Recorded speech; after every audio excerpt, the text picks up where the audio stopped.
The doors of the throne room slammed open before King Draven had even finished sitting down. Lord Edric walked in first, his boots echoing against the stone floor like a drumbeat before a battle. Behind him came the rest of the council, 6 of them, all dressed in dark robes that made them look more like crows than advisors. Draven did not stand. He did not smile either. He simply watched them approach, one hand resting near the hilt of his sword, a habit he had never been able to break. "You come uninvited," he said. His voice was calm, but calm in the way a storm is calm before it breaks a ship in half. "We come because you leave us no choice," Edric answered. 10 years you have worn that crown, and not once have you named an heir. Not once have you taken a wife. I have been busy keeping this kingdom alive. The kingdom will not stay alive if the throne falls empty when you die, Lady Miriam said. She was older than Edric, sharper too, and she did not fear the king the way the younger nobles did. You have no brother, no cousin close enough in blood. If something happens to you tomorrow, this kingdom burns. Draven's jaw tightened. He knew she was right. He hated that she was right. "So, what do you propose?" he asked. Edric unrolled a scroll, old and yellowed at the edges. "There is a law, written by your grandfather's grandfather, a law that has not been used in 300 years, but a law still. Read it. When a king refuses to choose, the council may invoke the choosing. Any woman in the kingdom, of any birth, any rank, any home, may be brought before the throne. The king must select one. There is no refusal. There is no delay. The crown does not wait forever." The room went still. Even the guards at the door seemed to stop breathing. "You want me to marry a stranger," Draven said slowly, "chosen from anyone in my kingdom, a farmer's daughter, a fisherman's sister, anyone at all." "Anyone at all," Miriam repeated. "That is the beauty of it. No one can accuse us of favoring one house over another. No one can say we forced your hand toward gold or land. The choice will be yours. But you must choose, today." Draven looked at his warhound. Kael lay beside the throne, a massive black wolf-like beast, with eyes too intelligent for an animal, too calm for a killer, though he was both when he needed to be. Kael had been at Draven's side since Draven was a boy of 7, back when the beast was barely bigger than a house cat and twice as fierce. They had grown up together, fought wars together, buried friends together. Kael was not just a hound, he was the closest thing Draven had to family. And right now, Kael was watching the council with an expression that looked almost like amusement. "Bring them in," Draven said, before he could stop himself. Word spread through the castle faster than fire through dry grass. Within the hour, women were being gathered from every corner of the city and beyond. Nobles' daughters arrived first, of course, dressed as if they had been preparing for this moment their whole lives, which perhaps they had. Then came merchants' wives, healers, a blacksmith's daughter with soot still under her fingernails, a baker's niece who kept nervously wiping flour from her hands onto her dress. And in the kitchens, far below the throne room, a young woman named Wren was elbow-deep in dishwater, entirely unaware that her life was about to change forever. "Wren, Wren, where are you?" The head cook, a stout woman named Agnes, came hurrying into the scullery with her apron still tied crookedly around her waist. "They need more wine upstairs. The whole council is up there, and half the city's women besides. Something big is happening." "What kind of big?" Wren asked, drying her hands on a rag. "Don't know exactly, but the king is choosing a bride today, they say. Right now, in front of everyone." Wren snorted. "Poor girl, whoever she is. Just bring the wine, will you? And don't dawdle." "The guards are jumpy today." Wren gathered the tray of wine cups without much thought. She had worked in this castle since she was 12 years old, brought in by a woman who was not her mother but who had cared for her all the same, a woman named Nathaniel's sister, though everyone simply called her Nell. Wren remembered little of her life before the castle. Only fragments, a forest, a fire, a voice telling her to run and never look back. She did not think about those fragments often. There was no use in it. She had bread to bake and floors to scrub, and a life that, while not exciting, was safe. The throne room, when she pushed through the side door with her tray balanced carefully, was louder than she expected. Dozens of women stood in rows, whispering to each other, some excited, some terrified. Nobles watched from the sides like hawks circling a field. And at the center of it all sat King Draven, looking like a man being slowly suffocated by his own throne. Ren kept her head down, moving along the edges of the room, refilling cups where she was told to, careful not to make eye contact with anyone important. This was not her world. She did not belong in it, and she intended to leave it as quickly as she had entered it. She never made it to the last cup. A low growl rumbled through the room, deep enough that Ren felt it in her chest before she heard it. Conversation stopped. Heads turned. Kael was on his feet. The Hound moved through the crowd of women, like water parting around stone, ignoring the noble daughters who froze in place, ignoring the healers who stepped back in fear. He walked straight toward the servant's side of the room, straight toward the tray of wine cups, straight toward Ren. "Kael?" Draven's voice cracked slightly, surprise bleeding through his usual control. "Kael? Come back." The Hound did not listen. He never had, not when it mattered.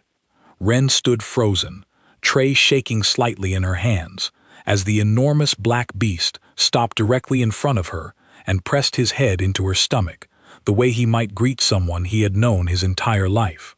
"I don't," Ren started, then stopped, because she had no idea what to say to a king's warhound, let alone to a king. Kael sat down beside her and stayed there. The silence that followed was the loudest thing Ren had ever experienced. "Kael," Draven said again, standing now, walking down from the throne with slow, careful steps, as if approaching a wild animal instead of the creature who had slept beside his bed since childhood. "What are you doing?" The Hound looked up at him with an expression that, if a wolf could look smug, would have been exactly that. Lord Edric cleared his throat. "Your Majesty, I believe your Hound has made a choice." "That is not how this works," Draven snapped. "With respect," Miriam said, though her tone suggested very little respect at all. "The law says the king must choose. It says nothing about how the choice must be reached. If your Hound has led you to her, perhaps that is simply how the choosing is meant to happen." "This is a servant girl," Draven said, gesturing toward Ren without quite looking at her. "She works in the kitchens. She is not." "Not what?" Miriam's eyebrow rose. "Not noble enough? The law says any woman, Your Majesty. Any woman at all. You wrote that requirement yourselves, or rather, your ancestors did. I would be careful about arguing against your own family's laws in front of witnesses." Draven's hands curled into fists at his sides. Ren, meanwhile, had not said a single word. She looked down at Kael, who was still leaning against her leg like an overgrown, overly affectionate house cat, and she felt something strange settle in her chest. Not fear exactly, something closer to recognition, though she could not explain why a Hound she had never met before today would feel familiar. "This is absurd," Draven muttered, mostly to himself. "Perhaps," Edric said, "but absurd or not, the law stands, unless your Majesty wishes to challenge 300 years of tradition in front of half the kingdom's noble houses." Draven looked at Ren for the first time, really looked at her. She was young, perhaps 20, with dark hair pulled back messily from hours of kitchen work, flowers still dusted across one sleeve, eyes wide with what looked like genuine confusion rather than the calculated hope he saw in every noble daughter's face in the room. She did not want this. That much was obvious, which, strangely, made him trust her more than anyone else standing in that hall. "What is your name?" he asked her. Her voice came out steadier than she felt. "Ren, Your Majesty. I work in the kitchens." Not anymore, apparently. A ripple of gasps and murmurs spread through the crowd of noble daughters, several of whom looked as though they might faint from outrage alone. "Your Majesty," Ren said quickly, panic finally breaking through her calm, "I think there has been some mistake. I don't know why your Hound, I've never even seen him before today, I swear it. I didn't do anything to call him over, I was just bringing the wine." "I know," Draven said quietly. "I believe you." That, somehow, was worse than if he had accused her of something. Because if she had done nothing to cause this, then there was no explanation at all for why Kael, a creature who trusted almost no one, had walked straight past nobility and title and chosen a servant girl he had supposedly never met. Draven crouched down slightly, meeting Kael's eyes. The Hound stared back at him with an intensity that felt, impossibly, like a message Draven could not yet understand. "What do you know that I don't?" he murmured. Kael simply leaned harder into Ren's side, as if the answer were obvious. The council began speaking among themselves in hurried, hushed tones, already calculating what this meant, already thinking of how to use it or undo it. Noble daughters wept quietly or glared with open hostility. Servants near the doors whispered Ren's name like it belonged to someone else entirely. And Ren stood in the middle of it all, a girl who had walked into the throne room to pour wine and was now, somehow, standing beside a king who was looking at her like she held answers to questions he had not even known to ask. "Well," Draven said finally, straightening up and turning to face the council, his voice carrying across the suddenly silent room. "It seems my Hound has chosen for me." Lady Miriam's lips curved into something that was not quite a smile. "Then let it be recorded. The choosing is complete." Ren felt the tray slip slightly in her still shaking hands.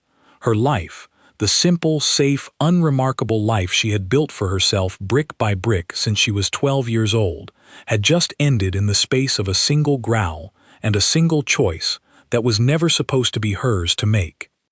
She had no idea, standing there in that hall full of silk and gold and suspicion, that this was only the beginning. She had no idea that the Hound at her side had not chosen randomly at all.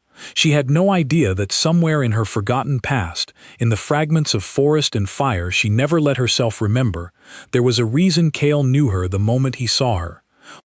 She only knew that everyone in that room was staring at her now, and she had never wanted to disappear more in her entire life. 3 days after the choosing, Ren still had not slept properly. She lay awake in a bedroom larger than the entire servants' quarters she used to share with 6 other girls, staring at a ceiling painted with gold leaf, and wondered if she might wake up back in the scullery with a stack of dirty pots waiting for her. Every morning she almost hoped for it. Every morning, the same silk sheets and the same too-soft bed proved the nightmare was in fact her new life. Kael slept at the foot of her bed every night without fail, curled up like a mountain of black fur, snoring softly. He had not left her side since the throne room. Not once. He followed her to meals, waited outside her door when she bathed, and growled at any servant who so much as raised their voice near her. It should have felt strange. Instead, it felt like the only steady thing in a world that had turned completely upside down. "You're doing that thing again," said Clara, one of the few servants who still spoke to Ren like a person instead of an intruder. Clara had been assigned to help her dress, since apparently a future queen could not be expected to lace her own gowns anymore, a fact Ren found both ridiculous and slightly insulting. "What thing?" "Staring at nothing like you're trying to solve a puzzle no one else can see." Ren managed a tired smile. "Sorry, I'm just tired. You should sleep." "I do sleep, just not well." Clara tightened the last lace on Ren's gown and stepped back to look at her properly. The dress was deep green, simple compared to what the noblewomen wore, but finer than anything Ren had ever owned in her life. "You look nice," Clara offered. "I look like someone playing dress-up in someone else's clothes." "Maybe, but you're the one the Hound picked, not them." Clara nodded toward the door, beyond which Ren knew half the noble daughters from the choosing were still lingering in the castle, waiting to see if this arrangement would collapse so one of them could take her place. It was not a comforting thought. Breakfast that morning was, as it had been every morning since the choosing, a battlefield disguised as a meal. Ren sat at the long table across from King Draven, who ate in near silence, occasionally glancing at reports a servant brought him between courses. Around them sat members of the council, along with a handful of nobles who had somehow found reasons to be present, despite having no actual business there. "Tell me," said a woman named Lady Isolde, seated a few chairs down, her tone sweet in the way poison is sweet before it kills you. "How does one go from scrubbing pots to sitting at the king's table? It must feel like quite the fortune." "I imagine it feels the same as going from noble birth to sitting at the king's table and still having nothing useful to say," Wren replied, before she could stop herself. A few of the guards near the wall made sounds that might have been suppressed laughter. Lady Isolde's face went the color of a ripe tomato. Draven, for the first time that morning, actually looked up from his reports. There was something almost like amusement flickering behind his tired eyes. "Careful," he murmured to Wren, once Isolde had turned away to fume in private. "She has family on the council. She started it. I'm aware. Are you going to punish me for it?" Draven considered her for a long moment, long enough that Wren began to wonder if she had made a terrible mistake. Then he said, "No, I think I might have enjoyed it, actually." It was the first real conversation they had shared since the throne room, and Wren was not entirely sure what to make of it. He was not what she expected a king to be. She had imagined someone cold, distant, obsessed with his own power. Instead, he seemed exhausted in a way that had nothing to do with sleep, carrying a weight that clearly had very little to do with a servant girl he had never asked for.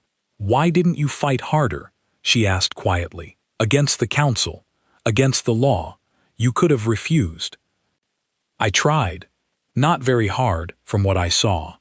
Draven set down his fork. 300 years. That law has sat unused, gathering dust, forgotten by everyone except a handful of old men who like reading old scrolls. The moment Edric brought it out, I had two choices. Refuse, and hand the council grounds to say I am unfit to rule, grounds they have been looking for since the day I took this crown, or accept, and keep control of my own kingdom a little longer. He paused. Neither choice was about you.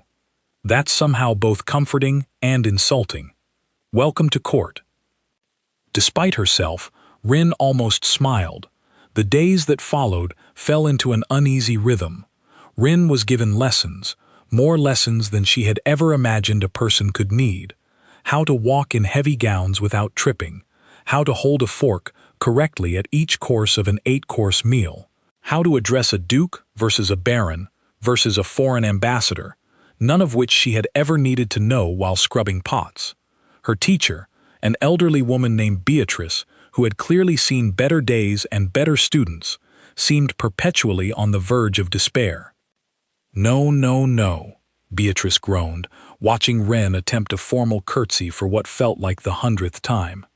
"You are bending like a tree in a storm. A queen does not bend. A queen bows the way a candle flame bows, gracefully, with control." "I'm trying." "Try harder. The autumn gathering is in 3 weeks, and every noble house in the kingdom will be watching you like hawks, waiting for a mouse to stumble." Wren straightened her spine and tried again, and this time Beatrice only sighed instead of groaning, which she supposed counted as progress. Kael, who attended every lesson without fail, lay near the door, watching the whole process with what Wren was fairly certain was amusement.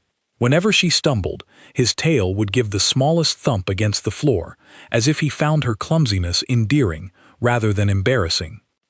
"You could help, you know," she told him one afternoon, after Beatrice had left in frustration, "instead of just watching me fail." Kael tilted his head, then rose and walked toward her with slow, deliberate steps before nudging his enormous head under her hand. "That's not helpful. That's just distracting."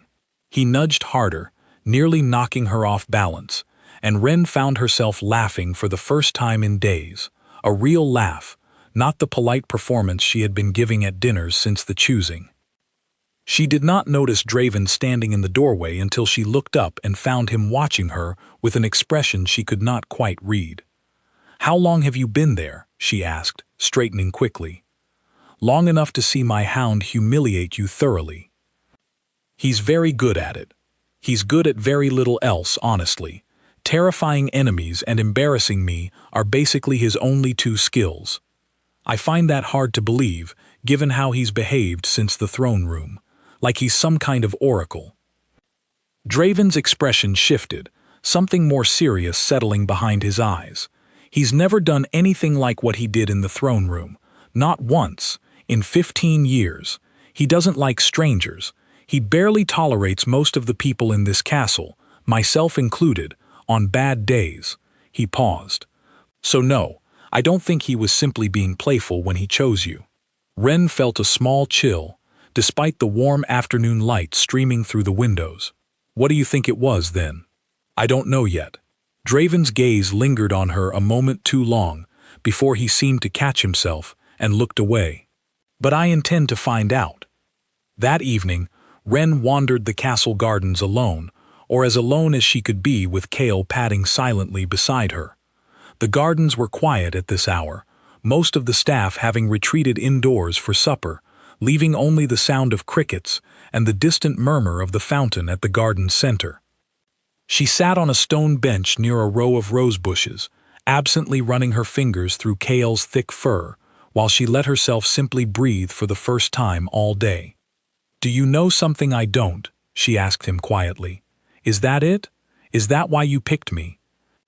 Kael's ears flicked toward her, but he offered no answer beyond a low, contented rumble in his chest. "I used to have dreams," she admitted, surprising herself with the confession. She had never told anyone this, not even Nell, who had raised her, about a forest, and fire, and someone telling me to run. She shook her head.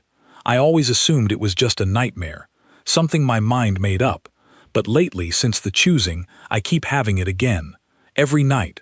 The Hound went very still beside her. "Kael?" He lifted his head and looked directly at her, and for one strange, impossible moment, Ren could have sworn there was something like recognition in his eyes, the exact same recognition she had felt looking back at him in the throne room. "You do know something," she whispered. Before she could press further, footsteps sounded on the garden path behind her. She turned to find Draven approaching, a folded piece of parchment in his hand, and a look on his face that told her something had happened, something that had nothing to do with dinner etiquette or curtsies. "There's been an incident," he said without preamble. "One of the guards found this nailed to the stable door." He handed her the parchment. Ren unfolded it with unsteady hands and read the message scrawled across it in rough, hurried handwriting. The Hound chose wrong. Some doors should stay closed. Her stomach turned to ice. "Who would send this?" she asked. "I don't know," Draven admitted.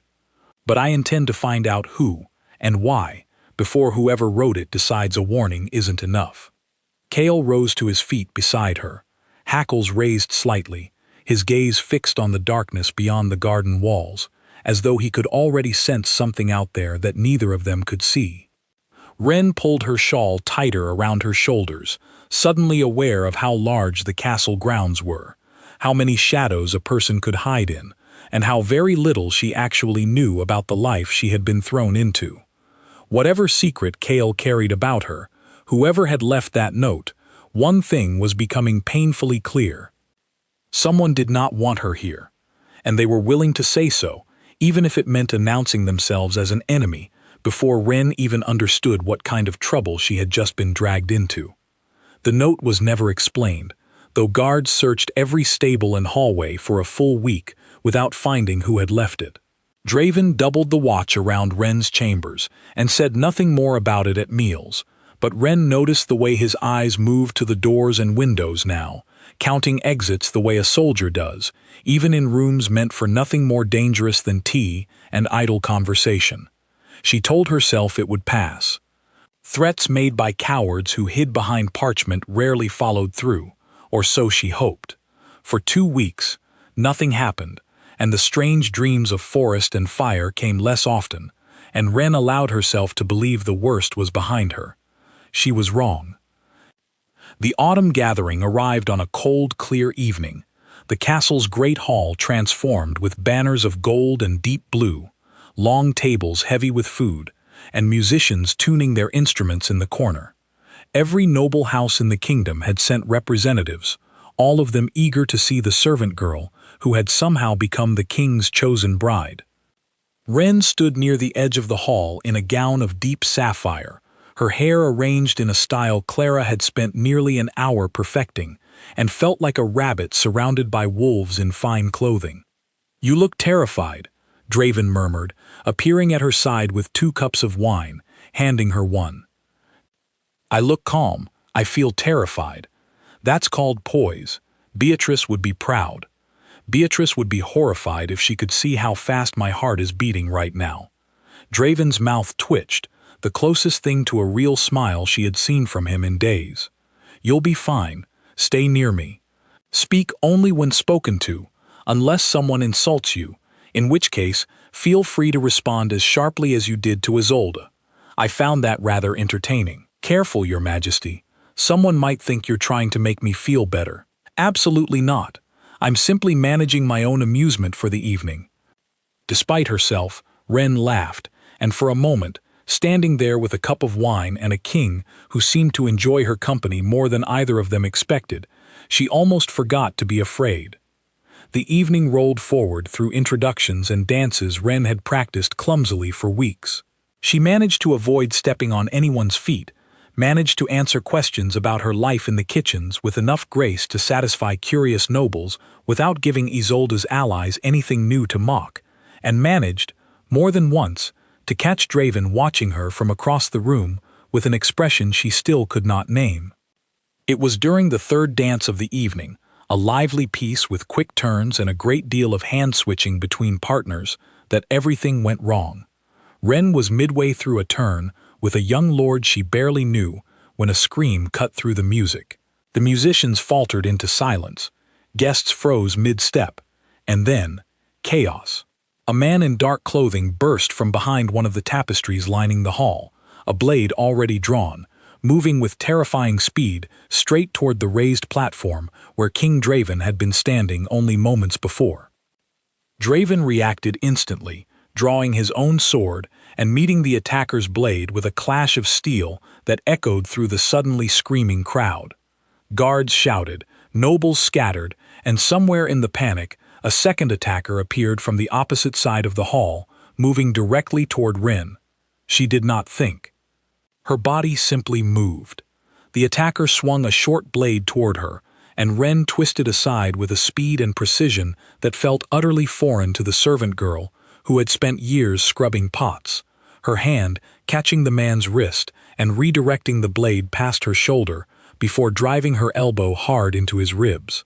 He staggered back, more surprised than hurt, and Wren used the moment to grab a heavy silver serving tray from a nearby table, swinging it into the side of his head with enough force to send him sprawling across the floor. The hall around her seemed to slow down, sound fading into a dull roar, her hands moving through motions she had never learned and yet somehow knew perfectly. Kael arrived a heartbeat later, a black blur of teeth and fury, pinning the fallen attacker to the ground with a growl that silenced whatever scream the man might have managed. By the time guards swarmed the hall and dragged both attackers away in chains, the whole confrontation had lasted less than a minute. Draven stood breathing hard near the platform, his attacker subdued by 3 guards, his eyes immediately finding Wren across the chaos of the room. He crossed the distance between them in long, urgent strides. "Are you hurt?" "No, I'm fine." Her voice came out steadier than she felt, her hands only now beginning to shake as the strange calm that had carried her through the fight began to fade. Draven's gaze moved over her, checking for injury, before settling on her face with an expression that was no longer simply concern. It was something closer to confusion, mixed with a dawning, unsettling realization. "That was not the reaction of a servant girl," he said quietly, so only she could hear. Wren's stomach dropped. "What do you mean?" "I mean you disarmed a trained attacker in 3 moves. You didn't scream, you didn't freeze, you moved like someone who has done this before." His eyes searched hers. "Where did you learn to fight like that?" "I don't know," Wren admitted, and the fear in her voice this time had nothing to do with the attack itself. "I've never fought anyone in my life. I don't know how I just did that." Around them, guards were already ushering nervous nobles from the hall, servants rushing to attend to overturned tables and shattered glass, the whole event already being folded into the kind of story that would be whispered about in every corner of the kingdom by morning. But Draven barely seemed to notice the chaos settling around them. "Your body knew something your mind doesn't remember," he said slowly. "That's not nothing, Ren." She wrapped her arms around herself, suddenly cold despite the warm hall. "I don't understand what's happening to me." "Neither do I," Draven admitted. "But I intend to find out. Tonight, if I have to." The two attackers were taken to the castle's lower cells, and Draven, along with his guard captain, a solid, unshakable man named Garrick, spent the better part of the night attempting to learn who had sent them. Ren was not permitted to attend the questioning, a decision she resented but understood, given how raw her nerves already felt. Instead, she sat in her chambers with Kael pressed against her side, staring at her own hands as though they belonged to someone else. "Where did I learn that?" she whispered to the Hound, who offered no answer beyond leaning more heavily into her, as though trying to steady her simply through weight and warmth. Near midnight, Draven returned, his expression grim in the low candlelight. "Well?" Ren asked, rising from her chair. The two men were hired. That much they admitted freely enough, once properly encouraged. Draven's jaw tightened. But they don't know who hired them, only that the payment came through intermediaries, hidden behind false names and empty promises. Someone wanted chaos in that hall tonight. Whether the true target was me or you, I cannot yet say. "They came at me directly," Ren said. "Not just in the confusion." He moved straight toward me. I noticed that as well. Draven's eyes were sharp, calculating, which raises a question I don't have an answer to yet. Why would anyone care enough about a servant girl to hire an assassin? Ren swallowed hard. Unless I'm not just a servant girl, unless there's something about me worth killing over. The words hung in the air between them, heavier than either of them wanted to admit. "Tell me about the scar on your wrist," Draven said suddenly. Ren's hand instinctively moved to cover the faint white mark circling her left wrist, one she had carried for as long as she could remember and never once thought to question. "It's nothing. I've had it since I was a child. I don't even remember how I got it." "May I see it?" Hesitantly, she extended her arm. Draven took her wrist gently, turning it toward the candlelight, studying the pale, curved scar with an intensity that made Ren distinctly uncomfortable. "This isn't an accidental scar," he said quietly. "This is a binding mark. I've seen similar markings before, on old texts about wolf bloodlines and hound bonds. This isn't something you got from falling as a child, Ren. Something was tied to you, deliberately." "Tied how? By who?" "I don't know yet." He released her wrist slowly, his expression unreadable. "But I intend to find out, starting with whoever raised you before you came to this castle." Ren felt her chest tighten. "Nell raised me. She found me, took me in, brought me here when I was 12. She never told me much about where I came from, only that it wasn't safe to ask." "Then perhaps it's time someone asked anyway." Draven's eyes flicked toward Kael, who lay watching them both with an unusual stillness, as though he understood every word being spoken. "Because I don't think my hound chose you by accident, Ren. I think he recognized something in you that even you don't remember yet." Outside, the wind picked up against the castle windows, rattling the glass softly, as if the night itself were listening in on secrets no one in that room was yet ready to fully understand. Ren sat back down slowly, her mind spinning through fragments of forest, fire, and a voice telling her to run, fragments she had spent her entire life dismissing as nothing more than bad dreams. She was beginning to suspect they were memories after all. And somewhere out there, whoever had sent those attackers tonight clearly believed the same thing. Nell arrived at the castle 3 days later, summoned by a formal letter that Draven had insisted on writing himself, though Ren suspected the woman would have come regardless, given how tightly she embraced Ren the moment she stepped through the gates. "You look thinner," Nell said, holding Ren at arm's length to study her properly, the same way she had done every day of Ren's childhood after a long shift in the kitchens. "Are they feeding you enough up here?" "They're feeding me plenty. It's the lessons that are starving me, not the food." Nell's laugh was warm and familiar, though it faded quickly once Draven joined them in the small private study where the meeting had been arranged. His expression was serious enough that Nell's own smile slipped away in response. "Your Majesty," Nell said carefully, offering a stiff bow that clearly did not come naturally to her. "Please, sit," Draven said. "There are questions I need to ask you, about Ren's past." Nell's eyes flicked briefly toward Ren before settling on the king. "I always knew this day might come." "Then you know something," Ren said, leaning forward. "Please, Nell, I need to know." Nell was quiet for a long moment, her weathered hands twisting together in her lap. "I found you when you were 7 years old, alone, in the forest beyond the eastern hills, 3 days' walk from here. There had been a fire, a whole settlement burned, though by the time I arrived, there was little left but ash and silence." Her voice trembled slightly. "You were the only survivor I found. You wouldn't speak for nearly a month. When you finally did, you couldn't remember your own name, let alone anything about your family or your life before." "Why didn't you tell me this sooner?" Ren asked, her voice barely above a whisper. "Because whoever burned that settlement was looking for survivors, and I was terrified they would find you if word ever spread that a child had escaped. I brought you here, gave you a new name, told everyone you were an orphan from a village lost to fever. It was the only way I knew to keep you safe." Draven's expression had grown increasingly grim throughout Nell's account. "Do you know the name of the settlement?" Nell hesitated. The locals called it Hollow's Reach. It was a small community, mostly families with old ties to the northern wolf bloodlines, the ones who once served as companions and guardians to the royal warhounds, generations ago, before the practice fell out of favor.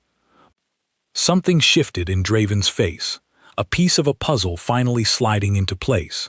The wolf bloodlines were said to share a deep connection with hounds like Kael, a bond passed through blood, not simply trained behavior. He looked toward Ren with something between wonder and concern. "If you carry that bloodline, even distantly, it would explain why Kael recognized you the moment he saw you. It would also explain the binding mark on your wrist." "But why would someone burn an entire settlement over that?" Ren asked. "What threat could a small village of hound-bonded families possibly pose to anyone?" Nell's hands tightened further. There were rumors, even back then, that the royal family feared the old bloodlines, that a hound bonded to someone outside the royal line could recognize a rightful claim to certain old titles and lands, claims that predate your family's rule by centuries, Your Majesty. Some believed the crown itself ordered the settlements destroyed, though nothing was ever proven. Kael. The room fell into heavy silence. "You think someone in my own family did this?" Draven said slowly. "I think," Nell said carefully, "that whoever burned Hollow's Reach did not want any bloodline survivors left who might one day stand beside a royal hound and be recognized as something more than a servant." Ren's mind reeled. The dreams of fire, the voice telling her to run, the scar she never questioned, all of it clicking into place with a clarity that felt more like a wound than an answer. "If that's true," she said slowly, "then whoever hired those attackers at the gathering already knows what I am. They knew before Kael even chose me. Which means," Draven added grimly, "someone inside this castle recognized you long before the rest of us did."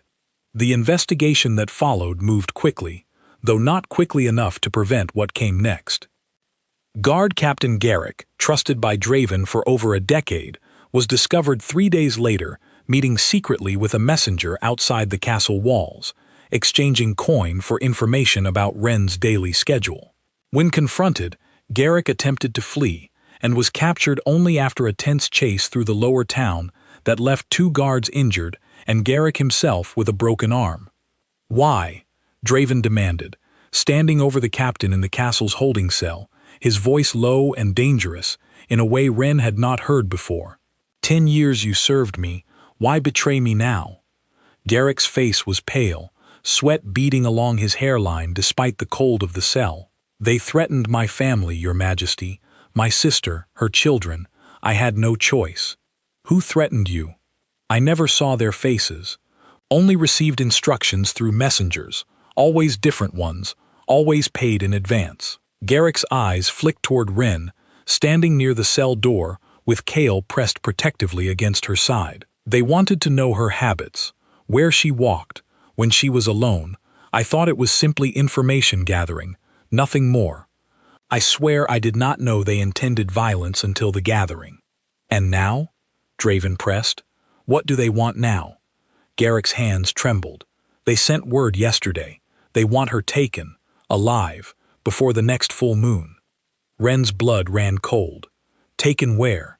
Draven demanded. "I don't know, I swear it, but they were specific about timing.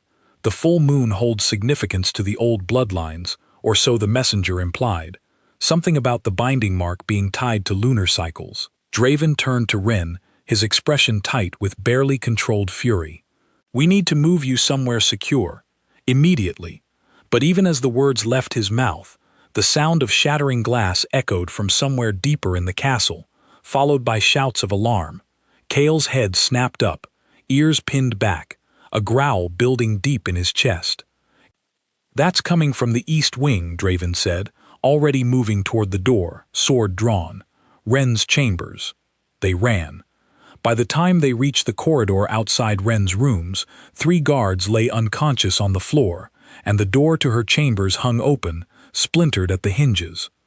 Inside, the room had been ransacked, drawers overturned, the bed torn apart, as though someone had been searching for something specific rather than simply causing damage. And on the far wall, scrawled in dark ink, a message that made Ren's stomach twist with fear. "The bloodline runs. Soon it ends where it began. Hollow's Reach remembers." "They know everything," Ren whispered.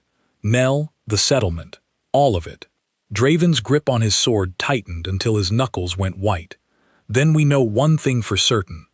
This isn't about ambition or power struggles within the council anymore." He turned to face her, his eyes fierce with a protectiveness that went far beyond duty or obligation. "Someone has been hunting you since you were 7 years old, Ren, and they are not going to stop until they finish what they started at Hollow's Reach." Kael let out a long, mournful howl that echoed through the ruined chamber, a sound that felt less like warning and more like grief, as though the Hound himself understood exactly what kind of danger had finally caught up to the girl he had chosen in that crowded throne room weeks ago. Outside, storm clouds gathered heavy and dark over the castle, the first distant rumble of thunder rolling across the horizon like a warning no one could ignore any longer. The full moon was less than 2 weeks away, and somewhere beyond the castle walls, whoever had burned Hollow's Reach to the ground was already moving to finish what they had started all those years before. The 2 weeks that followed passed in a blur of preparation, tension, and sleepless nights. Draven doubled the guard around Ren's new chambers, deep within the castle's oldest section, walls thick enough to withstand a siege. Garrick, stripped of his rank, remained imprisoned, while a new captain, a steady young officer named Oliver, took charge of security. Ren spent her days training, not in curtsies and table settings, but in the fighting stances her body already seemed to know instinctively, guided now by an old weapons master named Henry, who watched her movements with growing fascination. "Your body remembers things your mind has forgotten," Henry told her one afternoon, after she disarmed him twice in quick succession, without quite meaning to. "Whoever trained you as a child, and I believe someone did, taught you well. This is not natural talent alone. This is muscle memory, buried deep." "Can you teach me the rest?" Ren asked. "Whatever I'm missing? I can teach you to sharpen what's already there. The rest, I suspect, will surface when you need it most." She hoped he was right. At night, the dreams grew sharper, no longer fragments but nearly complete memories. A woman's voice, warm and urgent, telling her to run and not look back. The smell of smoke thick enough to choke on. And beneath it all, a name she had never remembered before, whispered like a lullaby against her hair. Elira, little wolf. She woke from that particular dream gasping, Kael already alert beside her, his golden eyes fixed on hers with an intensity that told her, without words, that he recognized the name even if she had only just remembered it. Elira, she whispered aloud, testing the shape of it on her tongue. That was my name, before Ren, before any of this. Kael's tail thumped once against the bed, slow and deliberate, an answer as clear as any words could have been. The attack came not on the full moon itself, but the night before, when the castle's defenses were focused entirely on the following day's danger, leaving a narrow window of complacency that whoever hunted Ren exploited perfectly. It began with fire, a controlled blaze set deliberately in the castle's western stables, drawing half the guard and half the castle staff away to fight the flames while chaos and smoke provided perfect cover. Ren was in her chambers when Oliver burst through the door, blood streaming from a cut above his eye. "They're inside the castle," he gasped. "A group came through the old servants' tunnels during the fire. We're already engaging them near the east corridor, but there are more than we expected." Kael was on his feet instantly, positioning himself between Ren and the door, teeth bared. "Where is Draven?" Ren demanded. "Leading the defense at the east corridor. He sent me to get you to the cellar safe room." But before they could move, the chamber door was flung open again, this time revealing not Oliver's reinforcements, but 3 figures in dark clothing, blades already drawn, moving with the same trained precision Ren remembered from the gathering attack. Kael lunged immediately, taking down the first attacker with brutal efficiency, but the remaining 2 split apart, one engaging Oliver while the other came directly for Ren. This time, she did not hesitate. Her body moved before conscious thought could catch up, ducking beneath the attacker's first swing, driving her palm up into his jaw with enough force to snap his head back, following with a sharp kick that sent him crashing into the wall. He recovered faster than she expected, lunging again with a dagger aimed at her ribs, and Ren twisted aside just enough to avoid a fatal wound, though the blade sliced across her forearm, drawing a hiss of pain through gritted teeth. Kael, finished with his own opponent, arrived in time to finish hers, dragging the attacker down with a force that ended the fight instantly. "Ren!" Oliver called, having subdued his own attacker, blood now flowing freely from a wound in his shoulder as well. "We need to move, now, before more arrive." But they were too slow. A 4th figure appeared in the doorway, someone Ren recognized instantly, though she had never seen his face before this moment, only felt the shadow of him in dreams she had spent her whole life dismissing. He was tall, with pale eyes and a scar running from temple to jaw, and when he spoke, his voice carried the same rough edges she remembered from her worst nightmares. "Elira," he said, almost gently, as though greeting an old friend rather than a target. "You've grown." Ren's blood ran cold. "You were there, at Hollow's Reach." "I was the one who set the fire," he confirmed, without a trace of shame. "Rurik, if names matter to you at this point, I have spent 19 years wondering if any of the bloodline survived that night.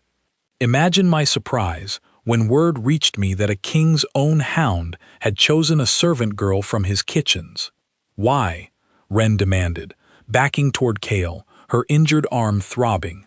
"Why hunt children? Why burn an entire village?" "Because your bloodline is a threat to every crown in this kingdom, whether you understand it or not," Rurik said. "The old bond between wolf-blood families and royal hounds carries with it an ancient claim, one older than Draven's own family line. A hound who recognizes a true bloodline heir can transfer old titles, old lands, even challenge succession itself under laws so ancient most scholars have forgotten they exist. Certain powerful families paid handsomely to ensure no bloodline survivors remained to complicate their ambitions." "You murdered children for land," Ren said, disgust thick in her voice. "I murdered children for gold," Rurik corrected calmly. "The land was simply the reason someone wanted them dead. I was merely the tool." Kael's growl deepened into something almost unrecognizable, a sound of pure fury that made even Oliver take a step back. "You won't finish what you started," Ren said, steadying herself despite the pain in her arm. "Not this time." Rurik's smile was cold. "We shall see." He moved fast, faster than the others had, and Ren barely managed to avoid his first strike, the training Henry had drilled into her finally surfacing fully as her body fell into a rhythm that felt less like fighting and more like remembering a dance she had learned long ago. She blocked, countered, ducked beneath a strike aimed at her throat, and drove her elbow into Rurik's ribs with enough force to stagger him back. Kael joined the fight a heartbeat later, and together, Hound and Bloodline Heir moved in a coordination that seemed almost choreographed, as though some ancient instinct bound them together in battle the same way it had bound them together in recognition weeks ago in the throne room. It was not enough on its own. Rurik was skilled, brutal, and desperate, landing a strike across Ren's shoulder that sent fresh pain blazing through her body. But it was enough to hold him back long enough for Draven, alerted by the chaos and abandoning the east corridor the moment he realized Ren's chambers were under direct assault, to arrive with a full contingent of guards. The fight that followed was brief and decisive. Rurik, seeing the odds turn irreversibly against him, attempted to flee through the same tunnel his men had used to infiltrate the castle, only to find the passage already sealed by guards Draven had positioned there earlier that same day, anticipating exactly this kind of contingency.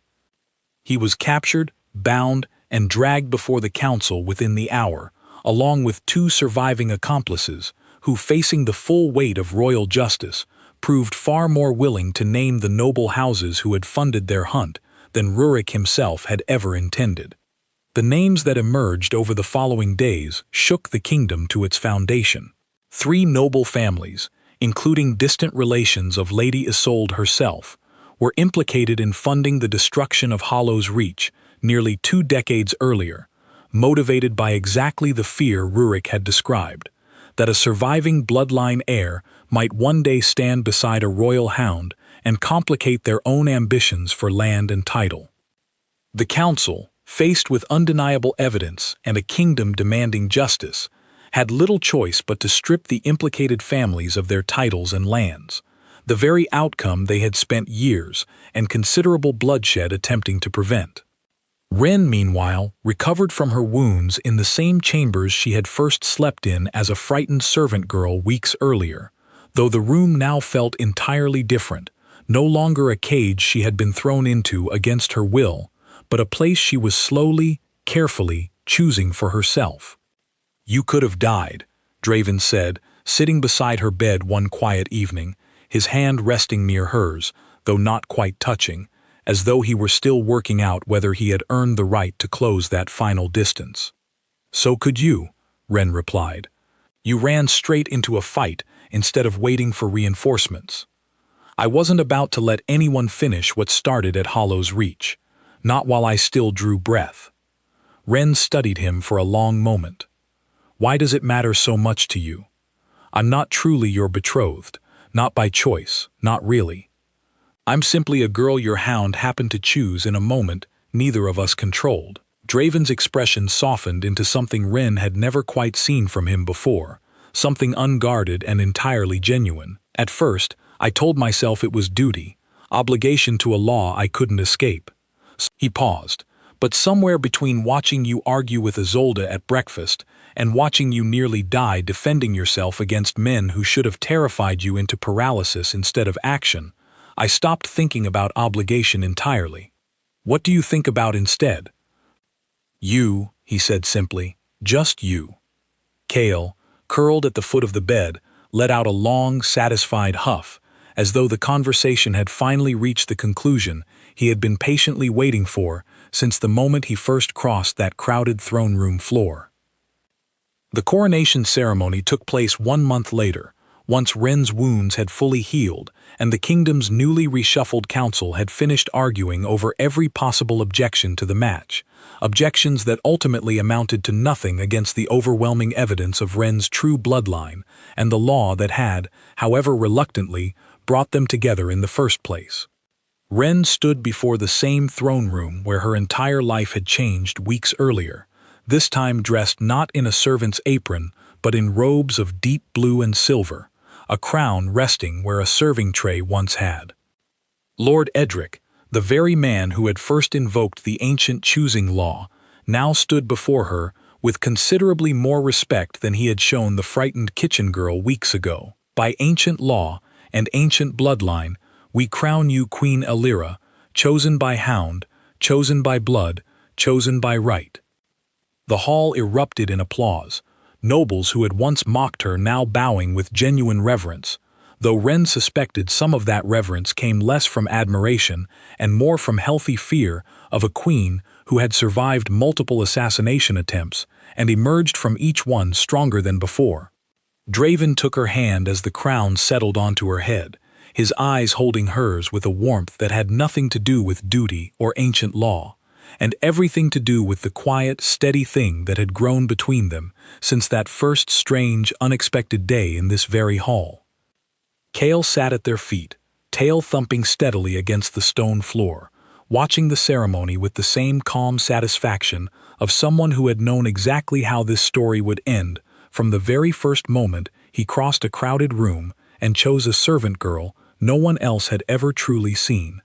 Wren, once invisible, once forgotten, once nothing more than a girl scrubbing pots in a kitchen far below the castle's grandest halls, stood now exactly where she had always been meant to stand, not because a law demanded it, not because a council schemed for it, but because a hound's ancient instinct had recognized what everyone else had overlooked.